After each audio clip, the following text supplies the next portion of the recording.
Começando mais um podcast Fala Cópia, o qual você pode estar verificando nas nossas redes sociais. Você pode acessar no YouTube, no TikTok e também no Instagram, tá bom? Fala Cópia.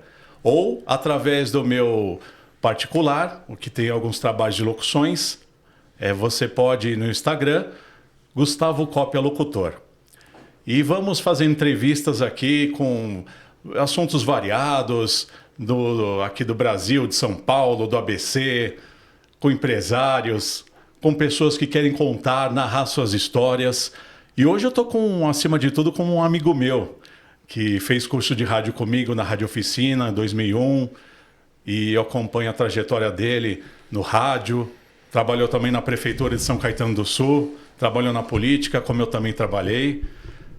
Agora, eu não sei se eu falo Osmar Moreira, Moreira Filho, nome artístico, Portuga. ou eu vou falar teu nome real. O que você quiser, Gustavo. Se você quiser falar, tá tudo certo. Osmar. Se você achar melhor. Beleza, esse é meu nome, Osmar, né? Osmar, rádio é muito interessante porque quando a gente começa a gostar de rádio, ouvir rádio, a gente fica com aquela magia, como é o locutor, como é o trabalho.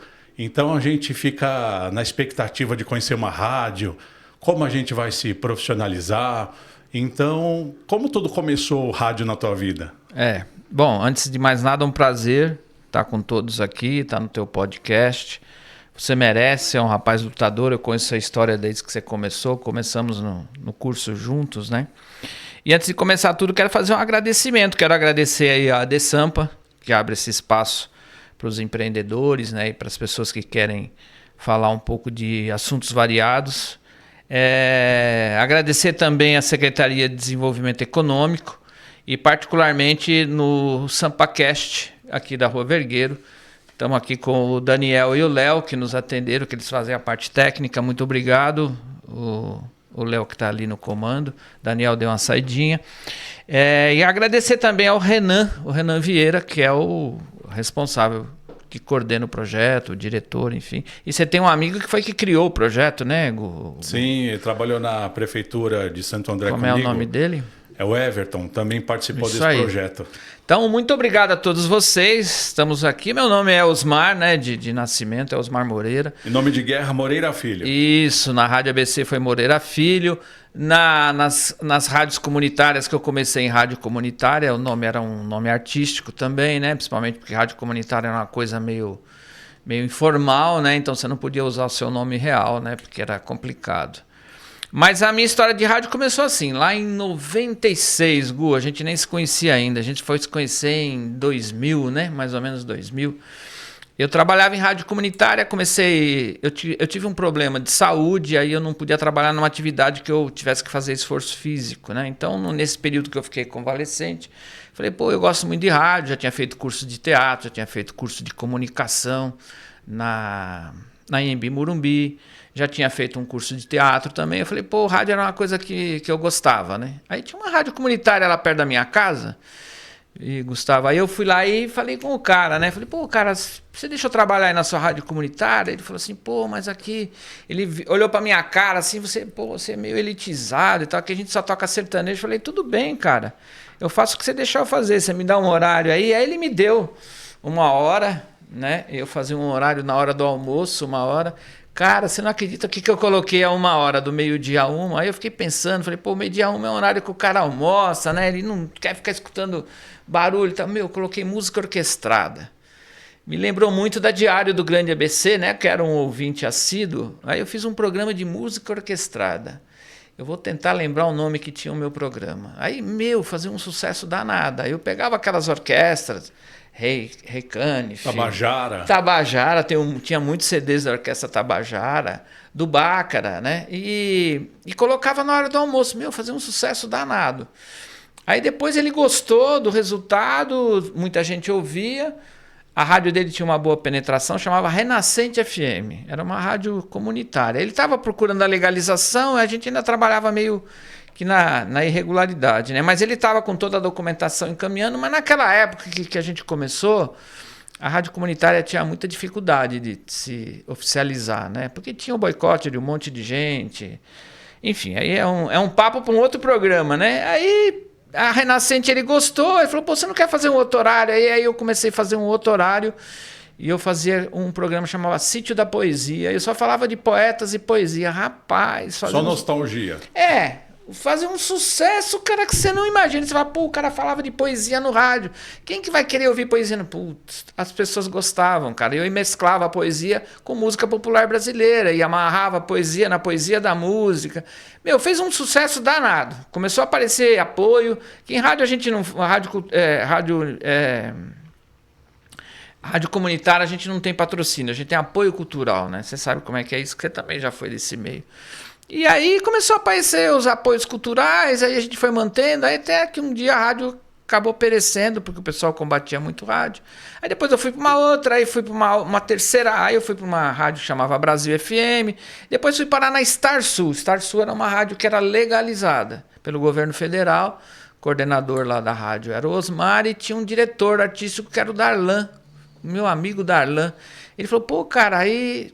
Você que gosta de trabalhar em rádio, né, Gugu? O cara que gosta de trabalhar em rádio, você tem que ficar aberto às oportunidades, né? Eu fui lá falar com ele, porque ele me chamou, me convidou. Aí eu falei pra ele assim, olha, eu tô numa outra... Ele falou, meu, eu tô precisando de alguém pra trabalhar em dezembro, porque eu não tenho ninguém pra fazer dezembro, que o cara que faz o horário do meio-dia às 2, ele vai viajar pra terra dele, que ele quer passar o Natal com a família dele no Nordeste, e ele não quer ficar aqui fazendo programa. Então, falei, eu cubro o cara, não tem problema. Já vi você com vontade. O cara me viu animado, né, Gu? Você sabe como é que é isso, né? Você não pode deixar o cavalo passar, né, meu? Você tem que pular pra cima dele, mano. E aí o rapaz falou assim, não, você pode vir começar amanhã. Eu falei, amanhã eu tô aí, meio-dia eu tô aí. E fiquei fazendo acho que um mês, do meio-dia às 2. Aí esse rapaz voltou, quando ele voltou já não tinha mais o lugar. Que o cara falou, sinto muito, mas nós já temos um outro locutor aqui e tal, se você quiser mudar de horário, esse horário é dele. Aí eu fiquei fazendo quase um ano lá do meio-dia às 2, tinha apoio, trabalhava com apoios. Aí, né, Gugu, não sei se eu estou me estendendo, você pode me interromper à vontade aí, não, porque você sabe que rádio a gente fala mesmo, né? E aí, cara, quando eu tava um ano, eu gostei do negócio, falei, pô, já que eu tô numa rádio que é legal... Eu vou legalizar a minha parte também, porque eu não tinha o DRT, né? Que você sabe que tem que ter DRT para trabalhar em rádio, você tem que ser radialista profissional. Aí você foi pesquisar o Senac e Rádio Oficina. Isso, exatamente. Naquela época a gente tinha duas opções, ou o Senac, na Doutor Vila Nova, ali no centro, perto do Mackenzie, ou você tinha a Rádio Oficina do nosso amigo Ciro César, não é isso? Na minha época tinha Escipião na Lapa, que era muito longe. Na Lapa, perdão. Na Lapa... E depois acho que foi para Doutor Vila Nova, né? Foi como a gente na Lapa. Era próximo do ABC ali, ficava um pouco longe. Você sabe quem foi do Senac Rádio, né? É o William Bonner. O William Bonner estudou no Senac Rádio. Quer dizer, a gente tem muitos famosos aí que estudaram com a gente também na Rádio Oficina, né? Que era uma segunda opção, né? E aí eu fui para a Rádio Oficina, você também, encontrei você lá, né? Aí nós ficamos quanto tempo fazendo lá? Acho que um ano e meio. Um ano? Segunda acho que sexta-feira, um ano. Um ano e meio, não foi não? Foi um ano e meio mais ou menos. Aí tinha os estágios, né? Tinha a prova final. A gente teve muita gente que ficou famoso lá, que ficou com a gente, né? Que estudou com a gente. Aquela menina do Tempo da Bandeirantes, como é que era o nome dela? Que eu esqueci agora. Tem a Carlinha que... Laura Ferreira. Tem a Carlinha que está trabalhou depois na Band. Tem a Carlinha que agora que acho que está na Transamérica ou na Antena 1. Está na Alfa FM. Alfa FM. Isso. E aí a gente que trabalhava na Rádio Oficina também na época. Isso, era secretária da Rádio Oficina, né? Muita gente se formou nessa época. Bom, então o rádio começou lá em 96. Aí em 2000 nós fomos para a Rádio Oficina, eu e você ficamos lá. E no final do nosso curso... O coordenador da Rádio ABC de Santo André, que nos conhecia, convidou a gente. Você lembra disso, não? Convidou a gente. Falou, vocês não querem fazer um programa lá de sábado? Parece sábado lá na rádio que a gente vai fazer um programa. Eu tenho um programa lá, vou colocar vocês no programa da manhã. Foi eu e você para trabalhar, acho que com a Anael Lopes, não era? Com o Eduardo Lopes. Eduardo Lopes. Que fez o primeiro ano de jornalismo comigo. Isso, na Metodista, né? Fez comigo na USP. Na USP. Na época era IMES. Isso, IMES. Isso aí mesmo. Aí a gente foi lá, né, Gugu? Começamos num sábado de manhã, chegamos nós dois lá cedinho. Resumo da semana o programa. Resumo da semana, a gente fazia à noite. E de manhã tinha o Anael Lopes também, que de vez em quando a gente fazia. E Milton Grenze. E Milton Grenze, a gente fazia uma participação com eles também. Aí a gente foi engatinhando e fomos embora. Aí você foi para um canto, eu fui para outro. E a gente está aí até hoje aí. E você é esse cara de sucesso que sempre foi, né? Imagina, eu aprendi Você é um batalhador. Você é um batalhador. Você merece estar onde está. Mas antes de você começar nesse local que você foi, nessa rádio comunitária aí, você escutava alguma rádio? Já gostava de rádio? Eu gostava Como muito, foi por incrível que teu pareça. gosto para rádio? Eu acho que os caras das gerações mais antigas, das mais velhas, né? Da Jorge minha época, Lau. contemporâneo igual eu, assim, 60, porque eu tenho 60 e poucos anos, né? Não vou dar tudo, mas 60 e poucos anos. E aí os caras da minha época, os contemporâneos, eles ouviam muito a Diário do Grande ABC, cara. Só tocava música orquestrada. Eu era apaixonado. Diário, Rádio Clube, Isso. Rádio Cacique São Caetano Isso. e a Independência em São Bernardo. 4 Isso. rádios. E a Rádio ABC também, né? Eram 4 rádios na época. Isso. A Rádio ABC que a gente trabalhou tem mais de 50 anos, né? Sim. Os programas de auditório de sertanejo foram na Rádio ABC, né? De Santo André. E aí eu gostava muito de ouvir a Diário do Grande ABC. Eu nunca gostei de música assim, muito barulhenta. Eu sempre gostei de música clássica, gostava de jazz, de MPB, gosto de rock. Eu sou meio eclético. Sou eclético, mas eu gosto de música de qualidade. E aí quando eu fui para a rádio comunitária, eu falei, eu vou tentar fazer um negócio de qualidade também. Tanto que o dono da rádio falava para mim assim, eu aprendi muito isso com o último dono da rádio comunitária que eu trabalhei, que era o Osmar, que era meu xará, e eu fazia um programa muito elitizado. Ele virou um dia para mim e falou assim, rádio é o seguinte, cara, não é o que você quer ouvir, não é o que você gosta, você tem que tocar o que o ouvinte gosta. E a rádio dele era muito popular, ele tocava muito sertanejo. E o pessoal ligava pagode. muito para pedir música? Muito. Você não dava conta. Eu trabalhava sozinho, igual o Léo tá ali trabalhando na técnica. Eu também trabalhava na técnica, eu tinha que operar a técnica, atender o telefone, colocar o disco, que tinha aqueles mini discs, né? Colocava aqueles mini discs para tocar, selecionava, escolhia a faixa e atendia o pedido ainda, mano. Era uma loucura, mas era fita muito... de rolo, não era? Na época? tinha rolo, a gente já tava no mini disc já. O rolo ainda era tinha sim. o cartucho também, né? A gente é da época que começou com o cartucho, lembra do cartucho? Você enfiava o cartucho, tinha aqueles porta-cartucho. Mano, aquilo era uma loucura, mano. E você na técnica e falando ao mesmo tempo. Você ainda faz muito isso hoje, né? Aí as rádios foram enxugando os custos, né? Aí você virou operador de áudio e locutor, né? Mas era divertido, né? E aí eu tinha que ficar... Aí o dono uma vez me chamou e falou assim, eu gosto muito do seu trabalho é lindo. Ele falou assim, é bonito, tal, mas, a nossa rádio é popular, cara. A gente fala para um público popular. Você tem que fazer um programa popular, cara. Aí eu comecei a pôr pagode, sertanejo, aquele que estava aparecendo sertanejo universitário, né? E eu tocava muito a MPB. E aí eu fui me ajustando ao que ele queria. No fundo ele tinha razão, né? Porque eu ia buscar apoio cultural na rua. O cara queria um programa com audiência, ele não queria um programa que ele falou, você está fazendo um programa para você.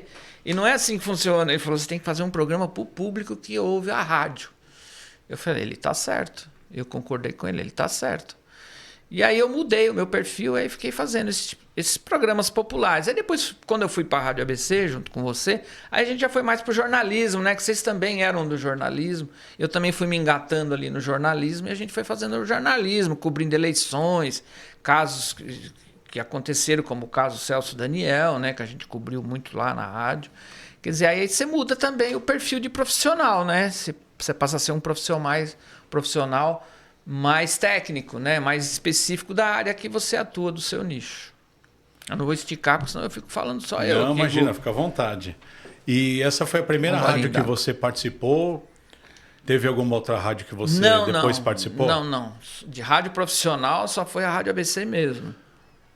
Aí e esse gosto que você teve em fazer matérias, desenvolver o assunto, porque essa é a parte um pouco mais difícil. É a parte mais trabalhosa, né? Não é difícil, é mais trabalhosa. A gente não sabe, na verdade, o assunto, como desenrolar a história e tal. Só na prática, no dia a dia. E você já veio com essa bagagem, você pegava um assunto, destrinchava, já mandava, falava notícia, já dava um dado a mais, sempre com prestação de serviço. Como foi se desenvolvendo? Como você conseguiu? Isso já era uma característica, né? Como a gente trabalhou junto, você sabe qual era o meu estilo. Então, essa era uma característica que eu já tinha, eu já carregava comigo, de ter muita informação, porque eu sempre fui uma pessoa que leu muito, eu tinha um bom nível cultural e tal, eu destoava um pouquinho assim do público, do profissional que eu encontrava.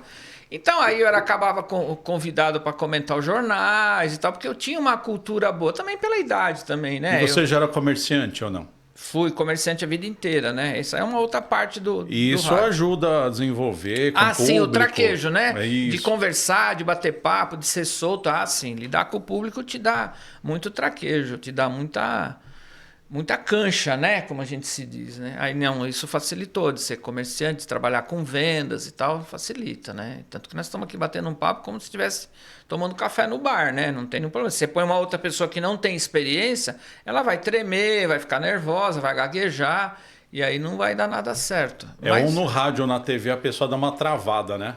Mas é normal, né? Para quem não está acostumado, é normal. Eu já vi repórter aí bom, que chega na hora que liga a luzinha lá, o cara entra no ar, ele treme, né? E a gente não tinha essa característica, né?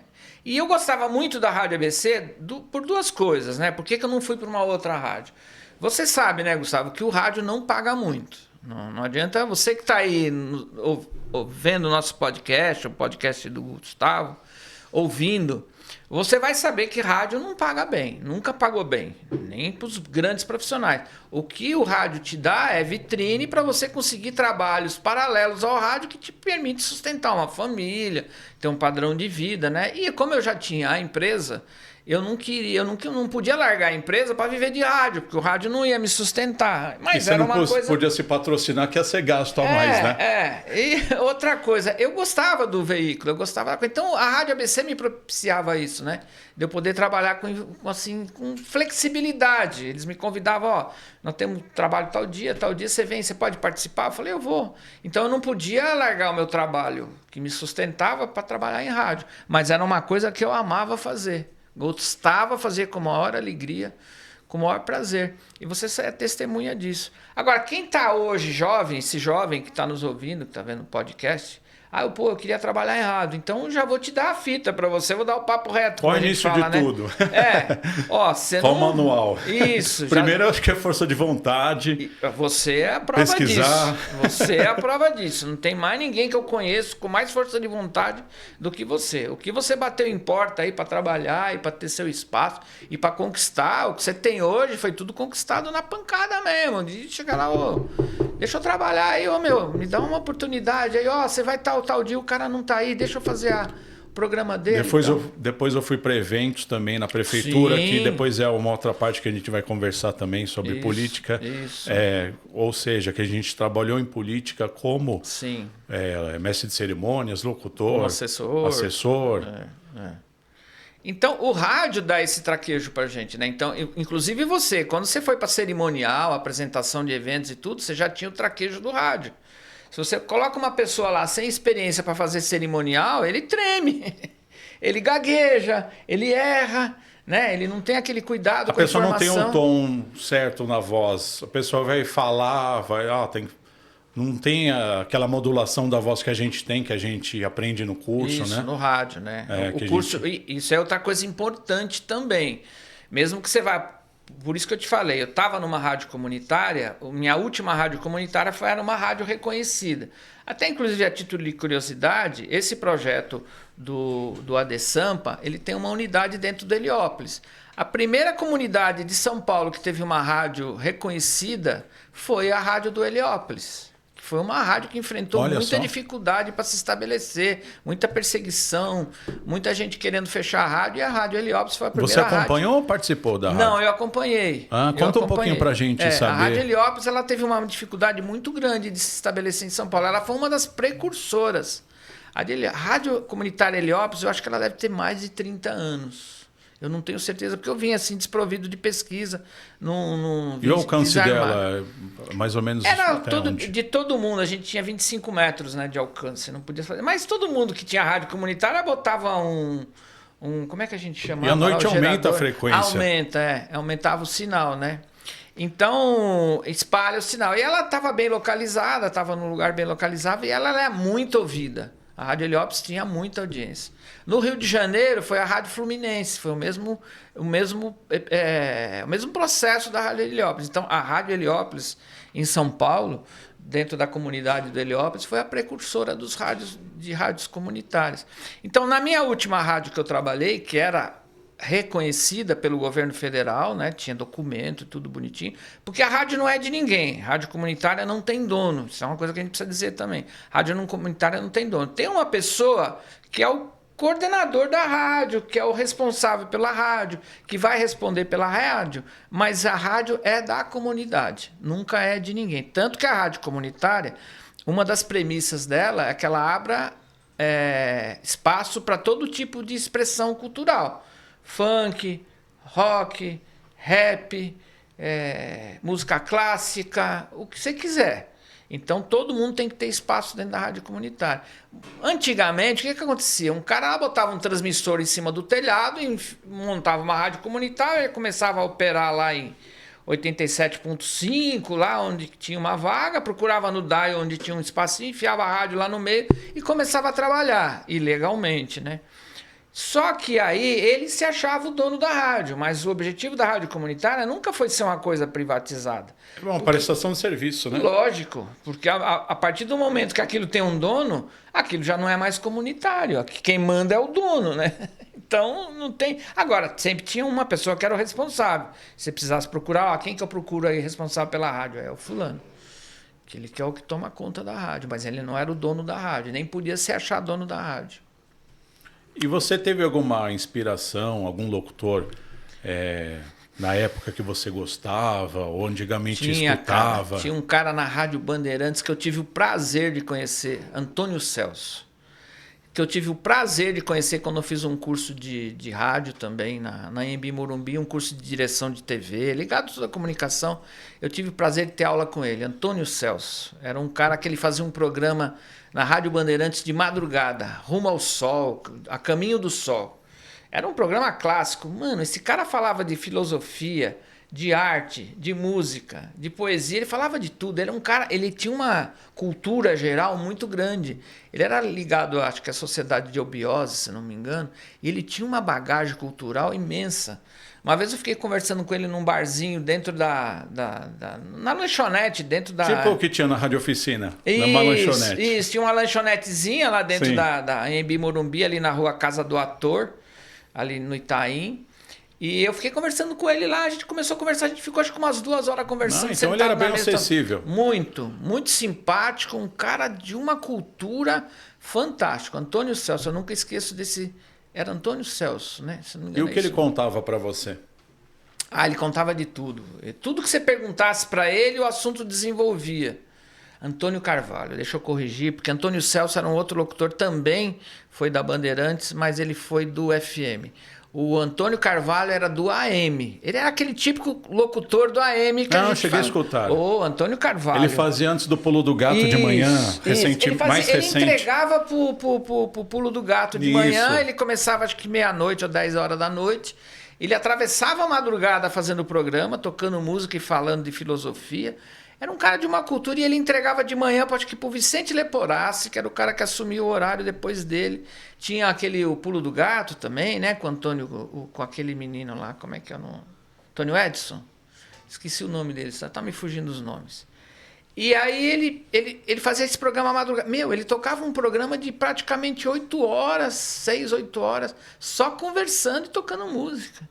Ele não tinha dificuldade nenhuma de desenvolver o assunto. E era um programa que te levava, tanto que chamava Rumo ao Sol, A Caminho do Sol, uma coisa assim, que era para te levar na madrugada. E quem que ele atendia? Qual é o público que ele atendia? Ele atendia o porteiro do prédio, o taxista, aquele cara que é vigilante noturno, né? Que está ali num lugar tomando conta de alguma coisa, aquele cara que é notívago, que não dorme, né? Então, aquele que tem insônia. Ele era uma companhia para as pessoas durante toda a madrugada. Era um programa fantástico. Hoje você já não vai encontrar mais isso, né? Porque, inclusive, o AM praticamente acabou, né, Gustavo? E como era essa conversa com ele? Era sobre rádio? Ou eram assuntos variados? Conversava de tudo, ele gostava muito de rádio. Eu comecei a conversar com ele por causa do rádio, porque eu estava lá por causa do curso de rádio. Ele gostava muito do rádio. Ele achava que o rádio era um veículo fantástico, que era um veículo que nunca acabaria. Eu falei, pô, Antônio, o pessoal tá falando que o rádio vai acabar. Naquela época, já década de 80, eu tô falando da década de 80, hein? Eu fiz esse curso em 1982, um curso na Anhembi Morumbi de direção de TV. E ele era um dos professores, e ele falava da parte de rádio. E ele, já naquela época, ele falava, o rádio nunca vai acabar. Porque se você tiver uma guerra, uma hectacombe, uma pane no sistema de comunicação, o rádio sempre vai existir. Qual é a primeira coisa que o cara fala para você se você montar um bunker? Ah, agora tá essa moda, né? Não sei quem fez um bunker, o outro milionário lá fez um bunker. O que tá na listinha lá de quem vai ter um bunker? É comida, não é? Mantimento, água, primeiros socorros, um monte de coisa, vai. Porque a internet não vai ter. Isso, mas vai qual cair. é a coisa que tá no kit lá do bunker? Rádio. Ou um rádio a pilha. Ou um rádio movido a manivela. Que você sabe que o rádio Ciro funciona César até na tinha na rádio oficina, a manivela. O Ciro tinha um rádio a manivela. Cada, você não precisa nem da energia. Cada 10 voltas era 1 minuto de rádio para escutar, alguma coisa assim. Então qual é no kit de sobrevivência, o que sempre vai ter? Um rádio a pilha. Agora a pilha acaba, então tem que ser um rádio que possa funcionar com outro tipo de energia. Tem rádio de manivela, tem do que? De energia solar e tal. Hoje tem rádio de tudo quanto é coisa. Mas o rádio é imprescindível. Tanto que ele é um fator de sobrevivência. Quem tem um rádio recebe notícia. Numa guerra, você só vai receber notícia via rádio. Você acha que vai ter telefone para você atender? Vai ter linha telefone. Internet também não. A primeira coisa que o teu inimigo destrói é o teu sistema de comunicação, que é para você não se organizar. Então, aí ele sempre falava isso, o rádio nunca vai acabar. Nós estamos aqui fazendo um podcast, Gu, o que ele é o podcast? Ele é o rádio com uma câmera.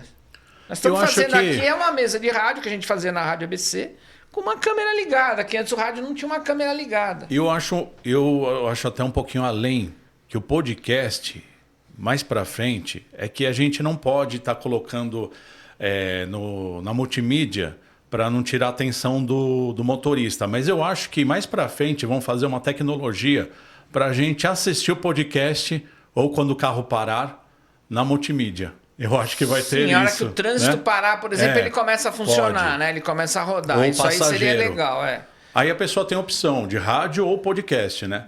Eu acho que seria uma ideia boa para o pessoal colocar nos carros futuramente. E por que o podcast agora está bombando? O podcast, começou a bombar uns 6 anos, 8 anos Antes da pandemia um pouquinho. Na pandemia foi o auge. Uns 8 anos atrás começou o podcast. E como é que começou? Começou com o cara pondo uma câmera mostrando o estúdio do rádio.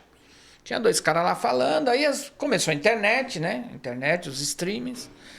Aí ele colocou uma câmera mostrando o estúdio, mas não tinha áudio, não tinha nada, era só os locutores conversando. O áudio vinha ainda pelo rádio. Aí depois, com o evento da câmera, eles falaram, vamos acoplar o áudio do estúdio pelo rádio e pela câmera. Aí nós colocamos no streaming.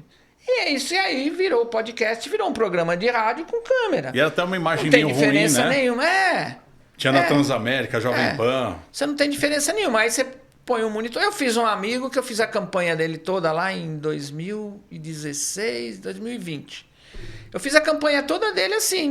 Eu que criei isso em São Caetano. Ninguém fazia isso em São Caetano. E eu fiz. Fiz um podcast com ele e falei, mano, eu vou fazer um projeto para você assim, assim, assim. Olha só. Só que eu não aparecia, só ele aparecia porque ele era candidato. Eu tinha uma tela dessa daqui que a gente tocava a música. Eu não mostrava a tela, mas mostrava ele. Eu pegava um celular, colocava aqui, tinha ele e o parceiro dele, que era o vice dele, e a gente, eu fazia um podcast todo dia de 1 hora, 1h30. Tinha dia que a gente tinha que encerrar 1h30 de tão bom que era. Era tipo Café com o Presidente. Isso, não era uma entrevista assim, mas era um bate-papo, a gente dava muita risada, era divertido, tinha piada, ele tinha um companheiro que hoje já faleceu, né? Já está falecido, mas que era muito divertido. Então a gente fazia umas brincadeiras e ele sabia muito sacar a brincadeira e trabalhar em cima da brincadeira. E ficou muito legal e fez muito sucesso. A gente tinha muita audiência. Ele não ganhou, eu não vou mentir, ele não ganhou, mas a gente tinha uma audiência fantástica. E foi uma ideia que a gente criou, assim. Já que você tocou um pouco na política, eu acho que a gente pode tocar na política na parte técnica, né? Sim. Não de partido A, B, C, não, mas sim na parte técnica, porque é o que interessa para a gente. Sim. O que me interessou na época que eu fui trabalhar no cerimonial da prefeitura, 2009 e 2012. Trabalhou em Santo André, não foi? Santo André. Qual era o prefeito? O Aidan, né? Doutor Aidan Ravin. Aí eu trabalhei no cerimonial. É mesmo? Gente muito boa. Gente muito. Sim. Já falecido, né? Aidan é falecido. Ele muito bacana, deixava a gente à vontade. No teatro brincava, falava para imitar Doutor o Lombardi. Aidan, né? Que ele era médico. Doutor né? Aidan. Aí doutor Aidan deixava a gente bem à vontade, assim. Sim, sim. Brincava com todo mundo. Era uma pessoa, assim, incrível. E aí eu trabalhei no cerimonial da prefeitura, aprendi muito com o Lafayette Santos, que foi o chefe de cerimonial, porque você precisa ter um mentor, né? Sim, o que acontece? Um guru. Eu fazia eventos na época e o Lafayette me viu fazendo eventos, aí deixou o telefone lá. Aí na época 2008, mais ou menos, a gente não tinha essa facilidade de WhatsApp, de ligar, fazer ligação. Aí a pessoa lá da recepção, ele deixou o telefone e eu falei, deixa que depois quando eu chegar em casa eu ligo para celular. Que a gente não tinha como ficar ligando para celular, não tinha crédito, era pré-pago, né, antigamente. Aí ela falou, não quer ligar daqui? Eu falei, ele tem uma voz boa. Eu falei, eu vou ajudar então, acho que ele está precisando de emprego. Eu acho que ele está precisando de uma vaga aqui para fazer o que eu faço, eventos, tudo. Aí, o Lafayette. Não, eu falei para a recepcionista. Ela falou, não, tá aqui o telefone dele. Pode ligar aqui da recepção mesmo, para o celular dele. Aí eu liguei para ele, uma voz bem bonita, tal. Aí eu falei, você deixou o telefone? Ele falou, então, é para vir aqui na prefeitura. Eu vou sair no começo eu vou fazer uma promessa, vou ter que sair em fevereiro, eu preciso de alguém para fazer o carnaval. Aí eu fui lá, entreguei um currículo para ele, né? Aí ele pegou e aí eu fiquei até insistindo, não tem como já escolher alguém e tal. Eu falei, vem aqui, vem fazer um teste. Aí eu fui lá fazer um teste. E ele me chamou e o Aidan me ajudou, o Lafayette me ajudou muito, me ensinou. Inclusive eu sou celebrante de casamentos, porque o Lafayette fazia muitos casamentos. Ele fez lá na Ilha de Capri, fazia em vários espaços ali em Santo André. Ele era um grande profissional. Sim, aí ele era, acho que uns 20 anos mais velho que eu na época. Eu tinha 27 e acho que ele tinha uns 45, 47 no máximo. Aí o Lafayette me ensinou a fazer casamentos. Falou, quer me ajudar em um casamento? Eu falei, claro. Aí eu ia lá para ver o roteiro dele, para ver como ele faz tal. Aí eu comecei a fazer casamentos. Eu fiz Ribeirão, fiz vários lugares. Cerimonial, celebrante de casamentos eu fui. Aí o Lafayette que me ajudou lá na prefeitura. Sou grato a ele até hoje. No lugar dele. Aí depois ele saiu, né? Aí eu fiquei lá e depois o prefeito, passando na Oliveira Lima, ali, que é um calçadão bem conhecido de Santo André, no centro, né? Ele viu um rapaz falando numa perfumaria, chamava Dorival. Aí ele reconheceu ele e falou, você não era da igreja Salete, lá de Santo André? Aí ele falou, eu ia sim. Aí deu o telefone dele, vai lá na prefeitura falar comigo. Aí ele começou lá me ajudando. Aí a gente já não tinha o chefe do cerimonial, que era mestre de cerimônias. Que é seu amigo até hoje, né? Sim, aí o Dorival, até ele foi algumas vezes na Rádio ABC comigo. Aí o Dorival ele fazia eventos, aí ele falou, eu pego o roteiro e faço. Aí ele é ator também, então isso ajudou muito. A maleabilidade dele, o sincronismo, né? Ele escrevia, né? Ele atuava, então ele era muito bom. A gente tinha altas risadas com ele lá no cerimonial. E aí o Lafayette ficou afastado, aí eu encontrei com ele recentemente, ele estava ajudando uma prefeitura do interior, aí eu fiz até umas locuções para ele, e eu comecei no cerimonial e aprendi casamentos, aprendi como se portar, ficar na recepção.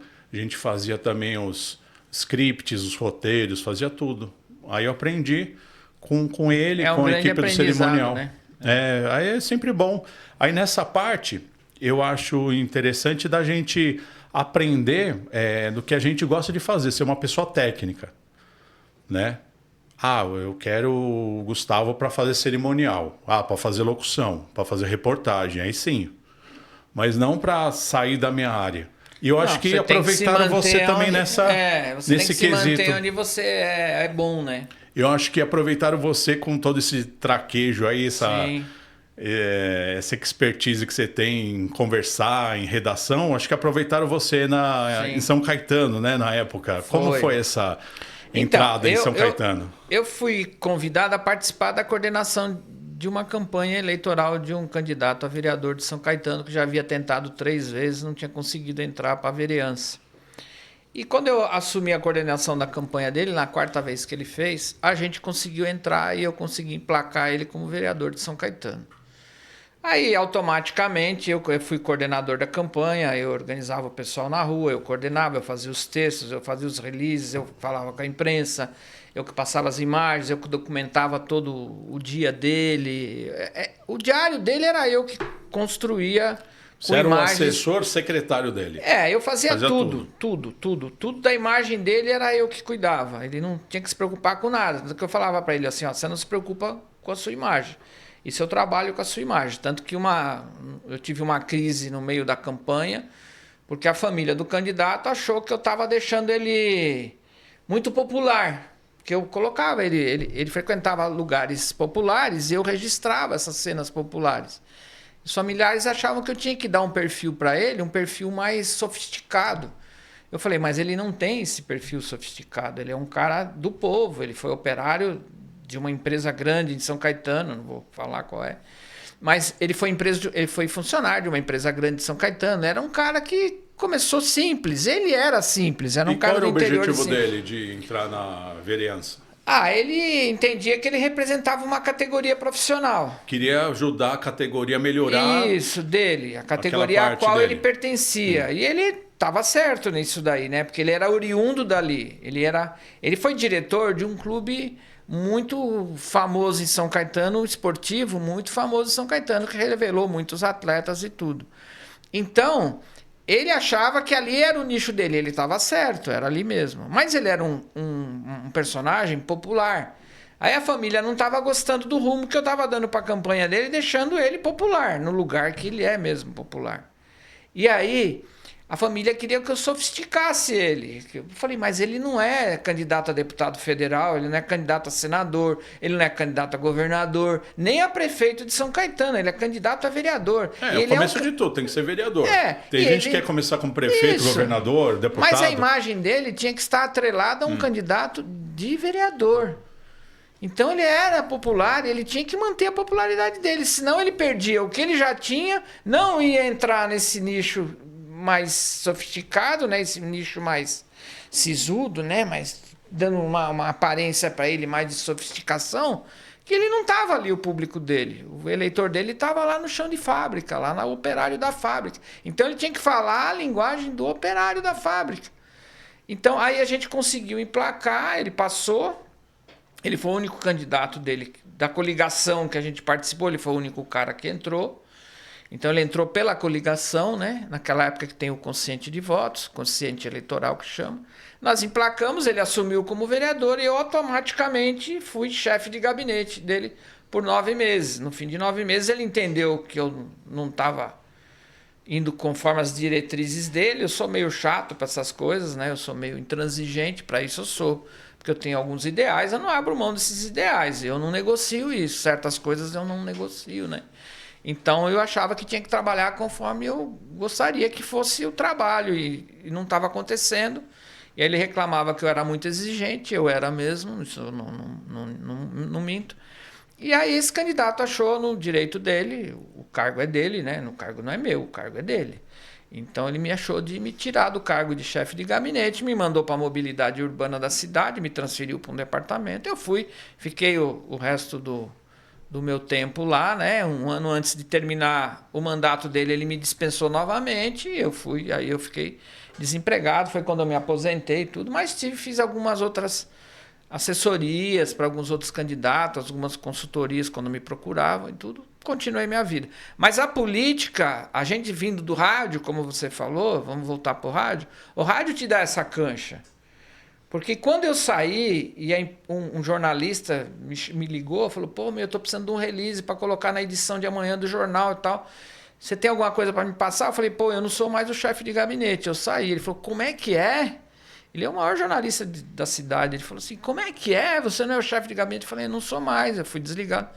Pô, mas com quem eu vou falar? Eu falei, não sei, com quem você vai falar, não sei. Não sei quem ele vai nomear, né? Então ele colocou uma outra pessoa no lugar dele, que era um colega já dele da época da empresa que ele trabalhava e tal.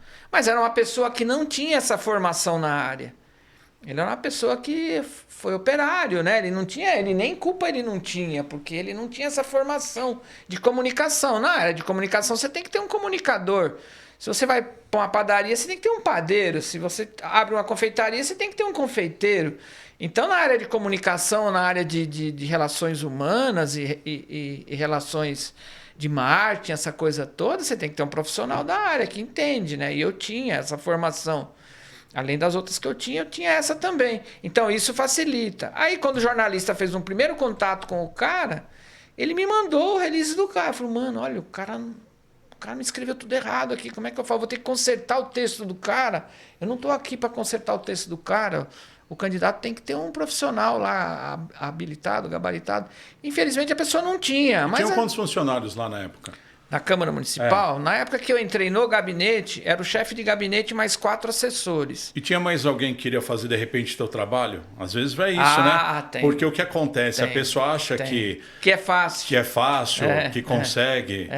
Né? Aí às vezes atropela tudo e acaba atrapalhando a pessoa. Política, você trabalhou na política, Sim. Você sabe que tem muito isso, né? A política tem muito do recalque, da ambição, da inveja, né? De querer derrubar, de querer sabotar. Isso é normal. Você chegou a conversar com ele? O que aconteceu realmente? Ele falou que eu era uma pessoa difícil, que dentro do gabinete todo mundo estava reclamando que eu era uma pessoa difícil, porque eu era muito exigente, Gustavo. Eu era muito exigente. O munícipe chegava em mim com um pleito, né, com um pedido. Com uma demanda? Isso, demanda que nós falamos. Você falou a palavra certa. É assim que a gente fala na política. O munícipe chegava com uma demanda, eu anotava a demanda dele, eu fazia um documento, mandava para a secretaria responsável por aquela demanda e eu fazia em 3 vias. Isso fui eu que levei para o lugar lá, para a Câmara. O pessoal pedia, em Santo André era muito kit barraco, era isso, gás, eram alguns São pedidos, Caetano era diferente. ruas, melhorias, iluminação. São Caetano, você sabe que é uma cidade menor, né? São Caetano tem 15 km², tem 15 bairros. É uma cidade que é toda pavimentada, é uma cidade que é... É pronta, não precisa de muita coisa. Eu sempre dizia... Saúde é boa, escola é boa. Muito bom. Cidade de primeiro mundo. O IDH da cidade era excelente. Então eu sempre dizia que São Caetano era um grande condomínio. Só que era um condomínio aberto, as pessoas entravam por dentro da cidade, saía do outro lado, um condomínio fechado tipo Alphaville, ou tipo outro lugar que você queira citar. É um condomínio fechado, você não pode circular por dentro dele. Mas São Caetano era um grande condomínio, todo mundo se conhecia, tinha um padrão de vida alto, né? Você só via carros bons na rua, a cidade era bem cuidada e tudo. Então as demandas eram diferentes, mas são demandas, igual todo lugar, né? Então o munícipe trazia demanda para mim, eu fazia um documento em 3 vias, uma eu entregava para o munícipe, eu falava para ele, você pode voltar aqui no gabinete depois de amanhã, eu já vou encaminhar isso aqui. Uma eu dava dentro da Câmara Municipal para ser protocolada e encaminhada para o departamento correspondente, e a outra ficava comigo, para eu controlar. Então, se aquela demanda não estava resolvida, eu corria atrás. Eu chegava lá na secretaria correspondente e falava, eu tenho uma demanda X, eu preciso que você faça uma sinalização de faixa que está apagada, eu preciso que você faça uma inversão de mão, que você faça estudos de uma inversão de mão numa rua, tape um buraco, coisas assim do dia a dia. E levava para ele, entregava, encaminhava. Na verdade, quem encaminhava para a secretaria era a própria Câmara Municipal, né? O seu departamento interno lá tinha as pessoas que encaminhavam para essa secretaria devida. Eu ficava com uma via e uma eu dava para o munícipe. Aí, Gustavo, o que eu falava para o munícipe? Eu falei, você fica com essa via. Quando você encontrar um vereador na rua, não precisa ser o meu. Não precisa ser o vereador que você veio aqui trazer a demanda. Você encontrar o vereador ou o prefeito na rua, que a cidade era pequena e você sempre encontrava um vereador ou o prefeito na cidade. Você pega essa cópia que você tem e fala para ele, olha, eu fui lá no gabinete do tal vereador, falei com o Osmar E ele pediu para eu cobrar do senhor isso aqui, ó. Não resolveram ainda. Só sabe se vai resolver? Se o senhor resolver, eu viro seu eleitor. Ué, não é? E se for eu que resolver, for eu que resolvi, eu também tomo ele de outro vereador, vamos dizer assim, né? Ele vai para onde atendem ele, é justo, tem que ser. E quais eram as principais demandas de São Caetano do Sul? Agora eu não lembro muito, mas tinha muito sinalização de via. Por exemplo... Buraco acho que não tinha. Buraco não, Buraco era difícil. não. Tem, sempre tem, né? Depois de uma chuva sempre aparece buraco. A cidade tinha um problema muito sério de inundação, né? Tem alguns bairros de São Caetano que sofrem com isso. Próximo ali à Avenida do Estado. Isso, bairro Fundação, bairro Prosperidade, a própria Cerâmica, que é um bairro bom, classe A, né? Mas também sofre com isso. Porque está na margem do rio, né? Então... E próximo ao shopping ali? Também tem problemas. Aquele shopping que fica naquela avenida, eu esqueci o nome. Avenida do Estado? Não, aquele outro lá, o mais recente. Park Shopping. Park Shopping. Lá também eu acho que... Também tem problemas. Tem uma uma parte que também tem... Alagava. Alagava. Então, São Caetano tem alguns problemas que são peculiares da região. Porque, na verdade, São Caetano é uma bacia, né? Ele recebe água de tudo quanto é lugar e acaba ficando ali. E aí tem problemas sérios. Então, depois de uma chuva sempre tinha um buraco, sei lá, uma queda de cabo de energia, um terreno que não estava limpo, sempre tinha essas coisas assim, mas não eram coisas gravíssimas, grave só assim que tinha, que realmente afetava a cidade, a ponto de parar a cidade, eram as inundações, né? Eu mesmo passei por uma dessas dentro do departamento de mobilidade, não foi fácil não. Tá chegando no fim, né? Você precisa falar. Eu vou deixar você falar, senão eu só falo. Imagina, a gente quer te ouvir. Isso, só falo Quero aprender aqui mais com você. Legal. Já não chega na Rádio Oficina que a gente fazia os trabalhos juntos? Nós precisamos marcar um outro programa para a gente contar da nossa trajetória no rádio propriamente, né? Na Rádio Oficina, que é uma escola de rádio, né? É igual futebol. Tem escolinha de futebol? Tem. Mas quem que joga futebol? Quem tem talento. Todo mundo pode jogar futebol. Eu, você, qualquer um, o Léo que está ali do outro lado na técnica, todo mundo pode jogar futebol. Pega uma bola, põe dentro de uma quadra de um campo e vamos chutar a bola. Mas jogador, o cara precisa ter formação. Então ele precisa ter talento, principalmente talento, né? Quem tem talento se sobressai em qualquer lugar. Vamos fazer o segundo, terceiro, quarto programa, isso, 10º vamos falar juntos, de rádio, tá? Vamos falar de rádio. Eu te sugeri foi isso para você. Fala de rádio, porque rádio é um assunto muito fascinante. Sim. Né? As tuas considerações finais, pode passar teu Instagram, teu Face, fica à vontade. Me achar é fácil, Gu. É Portuga Júnior, eu tô lá no Instagram, no Threads, no YouTube, no Facebook. Bota lá, Portuga Júnior ou Portuga MC, como às vezes eu tô em alguns, e você vai me achar em todos os E hoje você faz plataformas. trabalhos também com locução. Faço alguns, quando me chamam, agora já não são tantos os trabalhos nessa área, né? Como eu fui para política, acabei me afastando da área artística, vamos dizer assim, né? Não recebo tantos convites, mas vez por outra aparece um convite de fazer algo na área de comunicação ou de rádio, né? Um amigo mesmo me ligou outro dia para fazer alguma coisa nessa área de podcast e tal. Eu falei, olha, eu tô aposentado agora, mas se for um negócio que for legal, perto da minha casa e tal, sabe aquele negócio? Eu não quero ir longe, ir até o outro lado da cidade para participar. Mas se quiser me procurar nas redes sociais, eu tô lá, no Threads, no Facebook, no Instagram, no YouTube. E são esses quadros aí que eu acho que eu me lembro agora só. E no Spotify, essas coisas todas que tem, Spotify, essas coisas todas que tem. Eu tô lá, eu tenho 60 anos, mas eu sou antenado. Então, essa entrevista maravilhosa com meu amigo Osmar Filho, né? Moreira Filho, Osmar Moreira. Portuga. São os dois nomes, Portuga, tem um monte de nome aí.